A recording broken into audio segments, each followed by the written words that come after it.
All right, Catherine Ham joins me now. She and Vic Mattis run the podcast, Getting Hammered. You can read and see her everywhere. Mary Catherine, good morning. I really don't know how to begin. I asked Bethany Mandel yesterday, as a mom of young people, how are you reacting to these horrors? It's hard to even think about. It's hard to process. I know Bethany's on the phone with a lot of people on the ground in Israel. I assume that everyone I know at this point has someone who's either gone or in danger in Israel, which is hard. But to hear mothers, and I try to watch the videos, but to hear mothers talk about their children taken from them and they're 4 or 5 days in now and have no idea what the fate of those children is, and they're in the hands of monsters is just horrifying. It's gut wrenching. I don't know how you see stories of a mom escaping with a 1 month old and staying in a safe house or a safe room with neighbors, knowing that if the 1 month old cries, as a 1 month old will, that they are all, their fates are sealed. How do you not think of the Holocaust?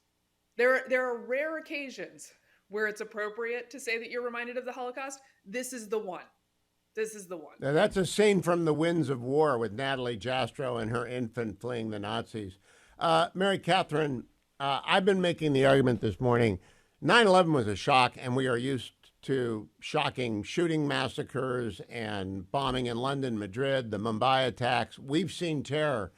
We've never seen an army of terrorists. This is different because there are 1,500 dead terrorists in Israel. Those are the ones that got killed. Hundreds or thousands got away. And the death toll is 1,200. I mean, the depth of the evil in Gaza, I don't think I understood. Did you? No, and I think there was a lot of sort of loss of vigilance because Hamas had been fairly quiet for a while. And I've spoken about this before, and like it happens with Americans, it happens with anyone who is a free people. Your predisposition is to want to live a peaceful and happy life. That is a gift of being free, right? But it also doesn't stop the fact that we are threatened by people who don't want that for us, right? So I think because things were quiet, uh, there was so much going on in the West Bank that this happened without people getting the right signals that it was happening or knowing that they were capable of this. And by the way, one of the things I think we should keep in mind is that Hamas tells us maybe that not that they're capable of this, but they tell us outright that they want to do this. And that's one of the depressing things about watching people come to their defense or make apologies for them or even cheer for them is that they're clear about what they want. They want the extermination of the Jewish people and the Jewish state. Let's take them at their word.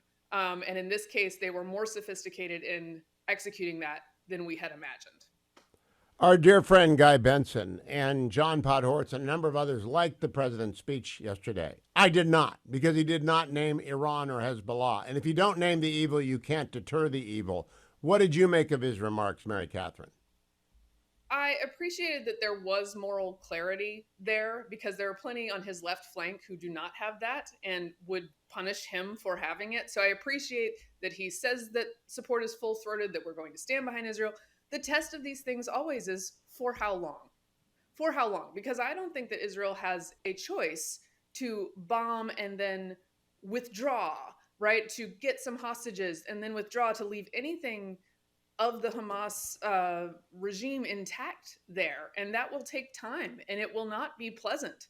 But they have brought this on themselves. So I think the test is really a week from now. What the message is behind the scenes, especially from diplomats who might be getting Uh, weak kneed about this.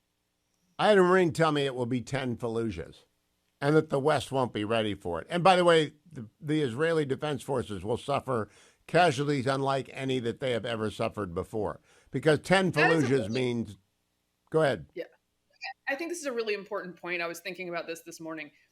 When people say that this is somehow morally equivalent, Israel is actively putting their young men on the ground, and women in some cases, and will lose many of them in order to go house to house, in order to prevent civilian casualties in Gaza.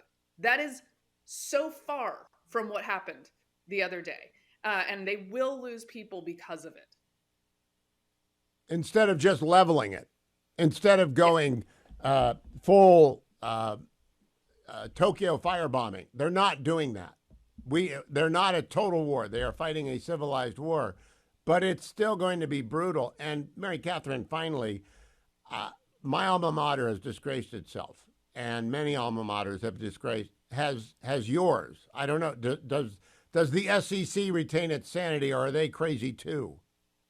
So it has not loudly disgraced itself yet. So I need to go check because I've been so preoccupied with the Ivy Leagues being very vocal about disgracing themselves that I have not seen the state schools. I know University of Virginia made a mess of itself yesterday. Georgia, I have not seen do so, and I'm glad. But I'm also glad to have a list of schools that my 529s will never be going anywhere near at this point. Uh, and I was also slightly heartened to see Harvard faculty speak up with an open letter that did have moral clarity and did say that this is terrorism and this is like, not that that should be hard, but at colleges these days, it is hard for adults to stand up to their students, and I'm glad they did so. Some of the faculty did, and I appreciate your saying that, Mary Catherine. Thank you very much. Listen to her at Getting Hammered along with Vic Mattis for updates.